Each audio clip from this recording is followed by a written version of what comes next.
Have you heard the weird tales of the Whistler?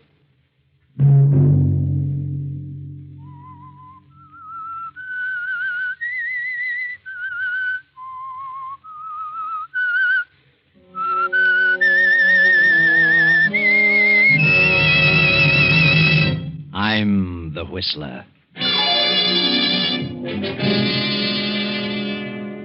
Gentlemen, we 7 scientists have banded together because the government of Austria is in deadly peril. We have evidence that Austria is being dangerously undermined by the Nazis, and that nothing is being done from the standpoint of the law to prevent it. We have therefore resolved to take measures into our own hands and prevent this chaos. At our next meeting, we shall present the names of those in high places who attempt to divide and conquer, and shall decide then as to what action shall be taken against them. And such was the organization in which Hans Minkler, the young, mild-mannered biologist of Vienna, suddenly found himself a member. Hans Minkler, whose whole life was dedicated to the preservation and the saving of human life. Hans Minkler, referred to by his classmates as the man who couldn't kill a fly. Saturday night, and again CBS presents The Whistler.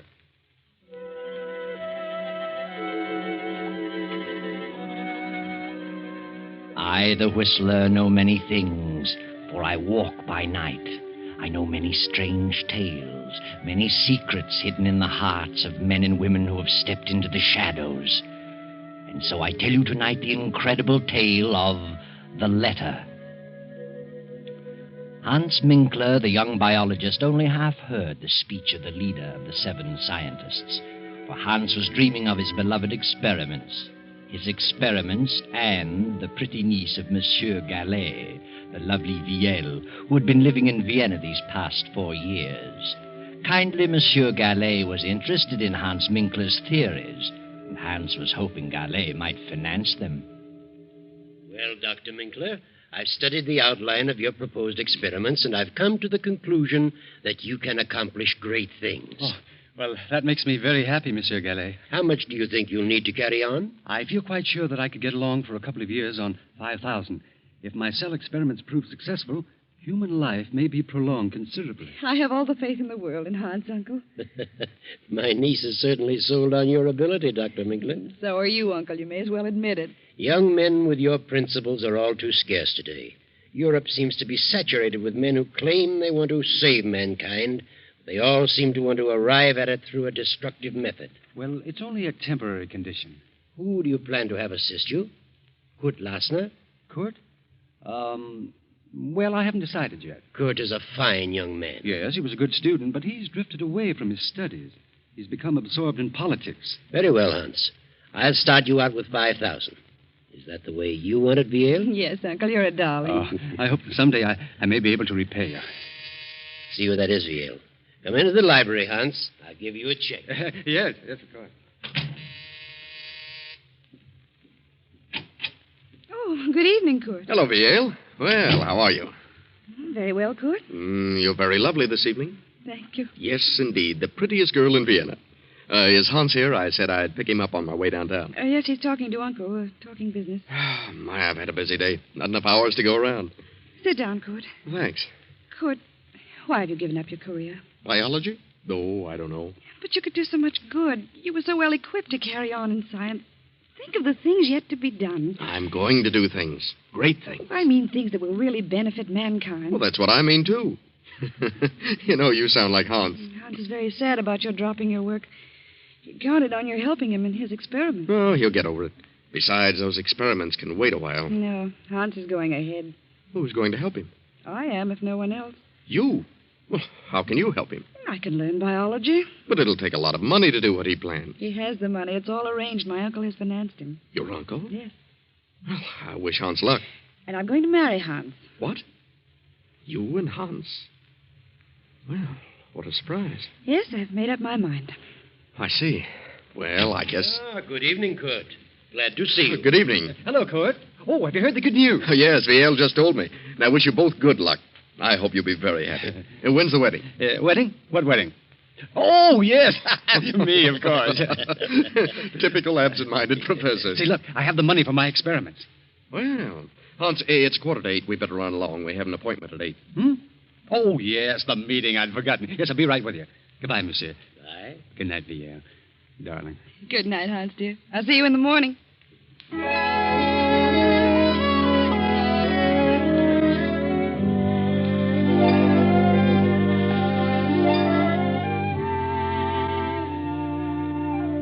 So Hans Minkler reluctantly attends his second meeting, and with Kurt Lassner joins the 5 scientists in the darkened room.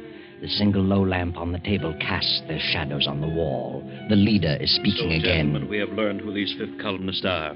So it is our duty as loyal citizens to take action against these men. We have learned who the leader is, and naturally he must be the first one to go. In this envelope I have his name. We will now draw lots to select the one among us to carry out instructions which will be read later. Are you ready with the straws, Kurt Lassner? Ready, sir. This is an old and simple method, but since there are only 7 of us, it will suffice. Proceed, Kurt. Yes. 1, 2, 3, 4, 5, 6, 7. All of us have drawn, sir. Good. Here's the envelope containing the name of our victim. Who has the short straw? Well, I guess I have. Hans Minkler. Here's the envelope. But before you open it, we must tell you what the committee has decided to do about this man. He is to die. Die? And that task has fallen to you. You mean this man is to be murdered? Exactly. What? You don't know me, gentlemen. I'm a saver of life. I wouldn't consider such a thing for a moment. Herr Minkler, you are a member of this group. You know our secrets. It will be best for us and for you if you completely forget your scruples. Oh, but I can't belong to a society with such diabolical purposes. Why, I didn't realize what this was all about. Oh, no, I withdraw. It's too late to think about withdrawing. Do you mean that you actually expect me to kill someone? You have been selected. You are fools. Oh, I couldn't kill a fly. I couldn't harm a living thing if the whole country went up in smoke. This is the most ridiculous thing I've ever heard of. You're not scientists. You're a band of madmen. Fiends. Sit down, Hans Minkler. We're not a band of madmen, and we are not fiends. We are loyal patriots of Austria who are determined to save our country. Any one of us might have drawn that straw. Well, I don't want to be a party to such a plan. I'll not commit murder. Unfortunately, you know too much about us now to pull out. And suppose I refuse? Then you will accomplish nothing. Not only will we eradicate our selected victim, but we'll see to it that you are eradicated with him. Who is this victim? Open the envelope. Very well. What? Why, you are insane. The whole lot of you. Monsieur Gallet is the soul of honor. Monsieur Gallet is one of the most honest men I've ever met. Monsieur Gallet is the leader of the Nazi party. I don't believe it. Why, I'm to marry his niece. Did you say Monsieur Gallet? Yes, you know that's ridiculous, Court. He'd never do such a thing. Gallet is the leader. We have proof. He also has a very lovely niece. And I'm sure you'd want nothing to happen to her. Would you, Herr Minkler? No. No, I wouldn't. But you must give me time. Time to think. There is nothing to think about.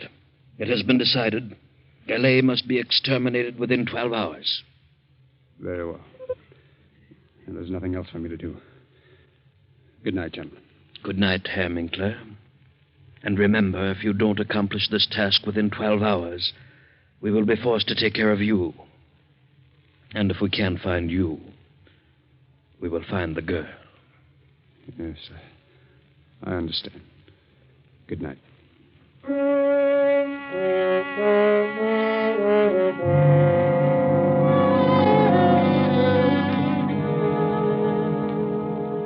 Well, Hans, what are you going to do about it?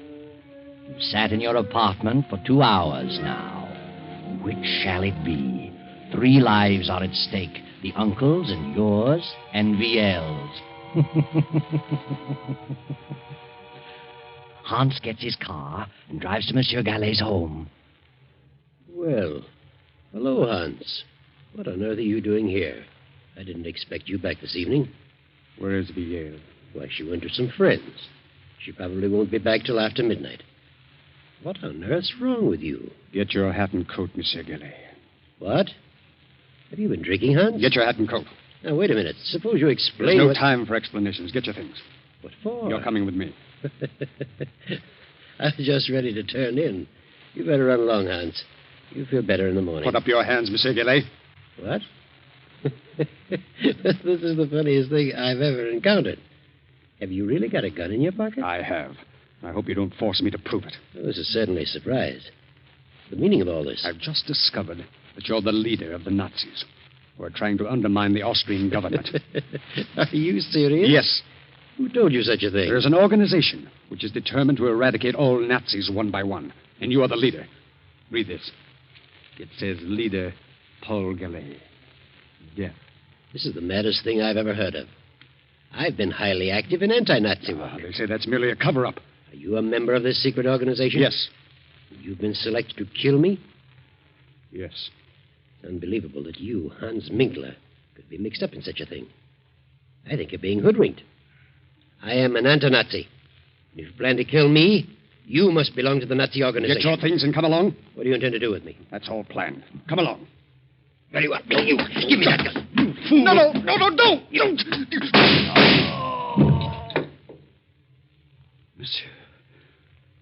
Monsieur. Good Lord.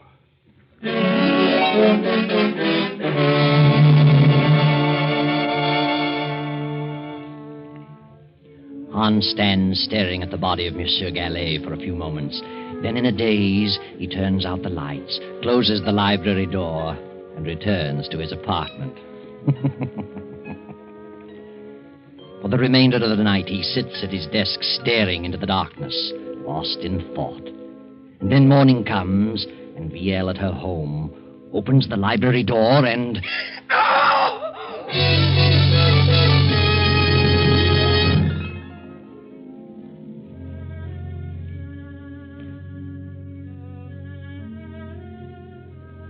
Well, he's been dead about 8 hours, Fräulein. Who on earth would do such a thing?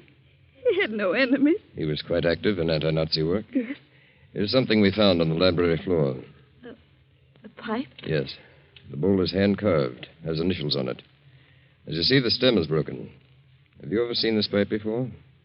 Well, I don't remember. There's something else we found, a note, which reads, Leader Paul Gallet, death. Do you recognize the handwriting? No.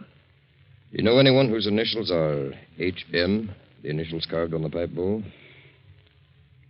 Yes, the pipe belongs to my fiancé, Hans Minkler. Your fiancé. What time did you return home last night? I attended a party and got here about 1 o'clock. I supposed Uncle was in bed. I didn't look in the library. I went straight to my room. What is Hans Minkler's address? I'm sure Hans had nothing to do with this. Are you? He lives at 13 Cronhead Street. I'll run over there. Please don't touch anything in the library. I won't. Good morning.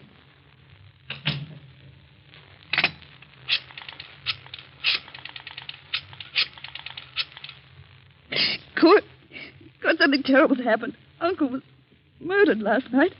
The police have just left. They found Hans's pipe on the library floor. It was broken. They've gone to his apartment. Please come over right away.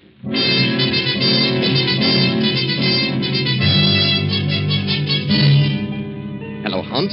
This is Kurt. The police found your pipe in Gallet's library. They're on their way to your place. You've got to get out of the country immediately. Don't wait a moment.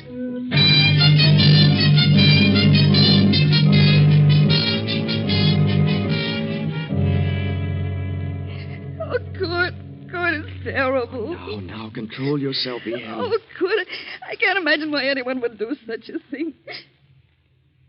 Kurt, do you know where Hans is? Well, I suppose he's at his apartment. Hasn't he called you this morning? He usually does, but he hasn't. They found Hans's broken pipe near Uncle's body. Kurt, I must warn Hans. I must let him know what's happened. Hans' pipe, huh? Yeah, that's bad.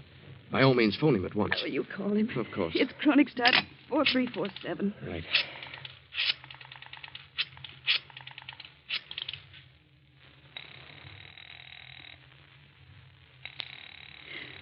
It's ringing. He must be there. He would have answered by now. Where could he be? I haven't the slightest idea. But he always calls me before this. Kurt, it isn't possible. It can't be. Now, just try to control yourself, Yale. Oh, see who it is, Kurt. Special delivery. Sign here, please. Well, thank you. Who's it for? For you. Kurt. It's from Hans. Good heavens, read it. Leaving Vienna on important business. Contact me at 16 Rue de Roche, Paris, under name of Pierre Cabot, H.M. Well, I don't understand it. What does he mean? What important business? Why should he disappear like this? I've no idea, but it does look strange. Your uncle is murdered and Hans disappears. Oh, but what motive could he have had? But they found his pipe near Uncle's body. You know Hans had nothing to do with it. I'll admit he's always been rather peculiar, never seemed to let loose, always seemed to be on his guard, but I can think of no reason for this. But what could this important business be? He never told me of it. And why on earth should he go to Paris under an assumed name? That is strange. Kurt, that officer said something. What? Well, you know that Uncle was active in anti-Nazi work. Do you suppose it could be a Nazi? Oh, why not? But who? Who do we know that's a Nazi? I certainly Wait don't. a minute. You just said that you felt Hans was always on his guard. Do you mean you felt he was concealing something? Well, there have been times when I've felt that, but on the whole, I've thought of him as a slow-thinking, absent-minded professor. But it does seem strange that the moment Uncle gave him the check, that this should happen and he should disappear. Maybe he went to visit our old pal, Jean Renault. You remember Jean? He was one of our classmates. But I have a strange feeling that Hans wouldn't go away like this without telling me beforehand, unless something were wrong. Do you suppose that Hans has been deceiving us all along? What makes you ask that? Well, it suddenly occurred to me that he spoke French without the trace of an accent. And I remember Jean Renault said once that he spoke English without an accent. So what? Well, if he did, where did he learn to do that? Certainly not by living in Vienna all his life. Oh, I see what you mean. Why didn't he tell me beforehand that he was leaving? But he wrote you this letter. Yes, but it wasn't written by the Hans I know. Oh, I think you'd better forget about it. Good. I didn't tell you this. The police found a note on the floor. It said, Leader Paul Gallet, death. It must have meant that Uncle was an anti-Nazi leader and he was sentenced to die. And if this ties in with Hans' disappearance, then Hans must have been connected with the Nazis. Oh, darling, you're getting yourself all worked up. You don't think Hans was a Nazi? Well, I'll admit the way you've got it all worked out, it sounds plausible, but if he was a Nazi and he's left the country, what can we do about it? He won't come back. But why should he go to Paris? Well, Jean Renault was a good friend of ours. I'm sure Jean knows nothing about Hans being a Nazi. Jean would never suspect him. Maybe Paris is his next assignment. Nazis are just as busy in France as they are here. Let's see that letter from Hans. He says here, contact me 16 Rue de Roche, Paris. That's Renault's address, 16 Rue de Roche. Oh, good. I just can't believe it. How could I have been such a fool? I'll see who it is, darling. I'm Captain Gruber from police headquarters. Oh, come in, Captain. Sorry to trouble you again, Fräulein, but we went to Herr Minkler's apartment. He wasn't there. He wasn't. His car has not been in the garage all night. That's strange. We found this writing on the notepad on his desk. Is it his handwriting? Yes. He's written the same two words over and over again, Gallet and Lier, as though he tried to make up his mind about something. But what's become of his car? The car's been found. Where? In a public garage. From all indications, Minkler's left the country, probably for France. Oh, why France? We've discovered that Hans Minkler is a French citizen. A French citizen?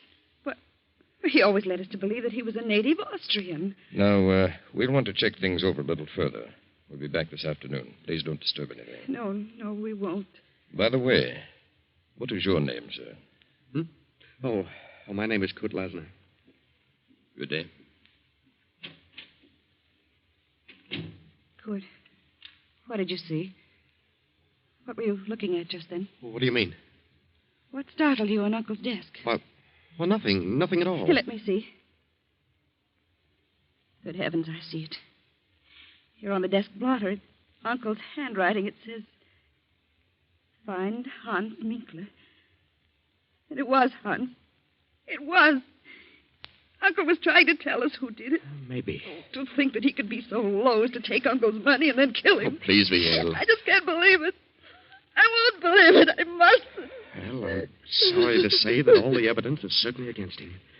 Oh, come, Viel. Try to get this off your mind. Try to get some rest. The police will take care of everything. Oh, yes, Kurt. I guess you're right. If Hans did do it, he'll pay. He's the one who'll do the suffering. Believe me.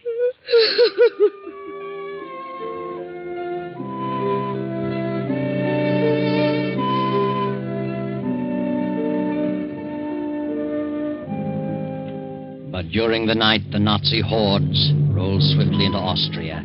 Without firing a shot, took over the reins of government. A few weeks later, France declared war. Then one night, Hans Minkler makes his way through the maze of Paris traffic and knocks at the door of number 16 Rue de Roche.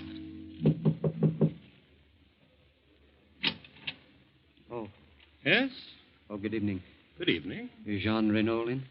Who shall I say is calling? Why, Pierre Cabot. Won't you come in, Monsieur Cabot? Major Renault has just stepped out. He'll be back shortly. Was he expecting you? No. Did you say Major Renault? Yes. Since war has been declared, he's gone on the active service list. Oh, I see. I've been phoning for a week, but no one answered. You haven't seen the Major in some time. No, I haven't. I've been in Austria for several years. Renault and I went to school together in Vienna. Oh. Are you by any chance Hans Minkler? How did you know that? Why are you traveling incognito? Well, yes. Where is Renault?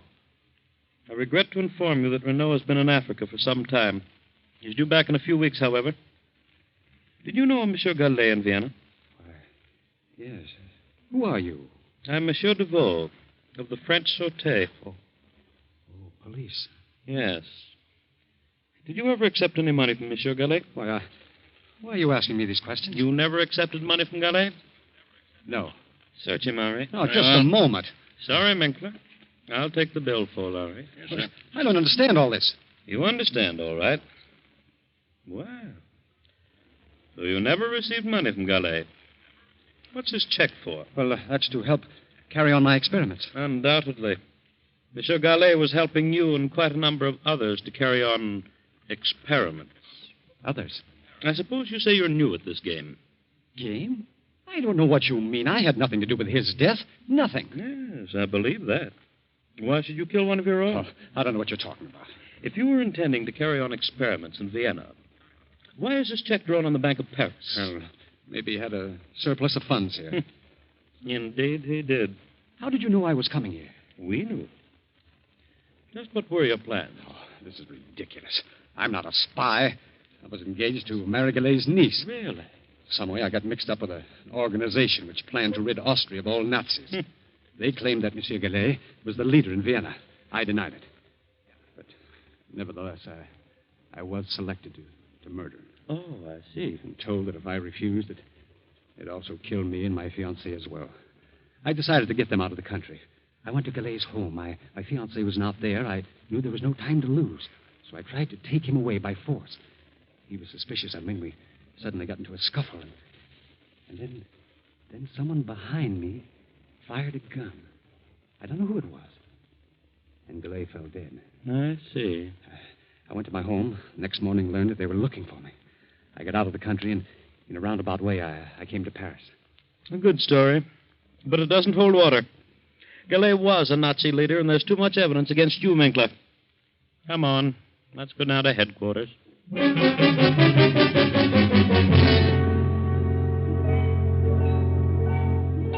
2 weeks later, Jean Renault returns to Paris. Then, 6 weeks after Austria surrenders, Kurt and Viel escape from the Nazis and make their way to Paris. Jean Renault meets Kurt on the street and asks him to bring Viel to visit him at 16 Rue de Roche. Come in, Kurt. Well, Viel. It's been a long time. How are you? Excellent, thank you. So you two are married. Well, my congratulations. Though I didn't expect it to work out quite this way. No? Why not? Well, I always had an idea that you might marry Hans Minkler. Well, one never knows. No, Kurt. One never does. By the way, have you seen Hans? He's in Paris, been here for several weeks. Has he? Yes. Don't tell me you haven't seen him. Well, he told us he was coming to visit you. Oh, yes. He's in Paris. I wasn't here when he arrived. He left several notes. I found them when I returned. But do you know where he is now? Yes. Would you like to see him? Yes, I would. Hans is dead. Dead? What? Dead? Yes. He was executed as a Nazi spy. A Nazi spy? Yes. I got here too late to help him. They had conclusive evidence against him. Why, that's ridiculous. Hans is dead, nevertheless. But what happened? Well, it seems Hans got into some trouble in Vienna and came to Paris to see me. In some way, the Sûreté here was informed that he was a Nazi, was coming here to carry on. But who on earth would accuse Hans of such a thing? I wonder. But they received a letter from Vienna accusing Hans. The Sûreté found a check on him from a high Nazi official. There was nothing that could save him. A check from a high Nazi official? Who was the official? Paul Gallet, Viel's uncle. What? Didn't you know about your uncle? I don't believe it. Whether you do or not, he was a Nazi. The Secret Service has known it for years. He may or may not have given the check to Hans for Nazi purposes. But the evidence was against Hans. Then the letter came to the Sûreté saying Hans was a Nazi agent. They found him here, arrested him. That's all there was to it. But who would write such a letter? Hans had no enemies. Would you like to read the letter? Yes. Here it is. Hans Minkler, under alias of Pierre Capot, has given evidence of being a Nazi spy. Locate him at 16 Rue de Roche, Paris. And that's all that was necessary. How awful. I can't imagine such a thing. Notice the handwriting, Kurt. What? Why, yes. Viel, this is your handwriting. It is not. I'm positive. You wrote this. No. Don't lie to me. I know your writing. You wrote this letter. All right. All right, I did. I was convinced that he'd deceived me. I was convinced he killed Uncle. Yes, I wrote it. How could you? Oh, I never dreamed Uncle was a Nazi. I thought Hans was a Nazi. I was determined to make him suffer. You believe me, don't you? Yes, Viel. I believe you. But I'm awfully, awfully sorry for you. Poor Hans. Poor Hans. Oh, I'll never forgive myself. Yes, Viel. What a terrible injustice you have done. But someday, perhaps you'll learn what really happened to your uncle. It wasn't Hans who killed him. Hans didn't even have a gun, just a pipe. But Hans wanted to get him safely out of the country. And Kurt knew that Hans would never go through with the order of the Secret Seven. So he followed Hans. And when he saw what was happening, he shot Gallet and disappeared and let you think Hans did it. Because Kurt was in love with you, too, Viel.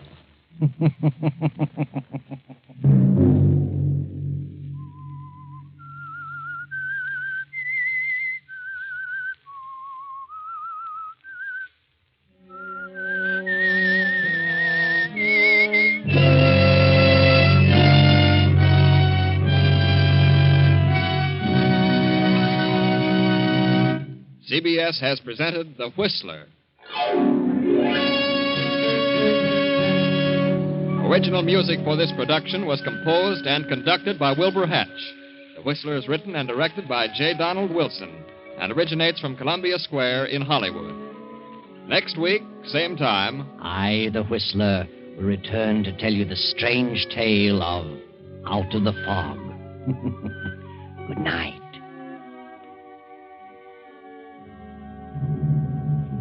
this is the Columbia Broadcasting System.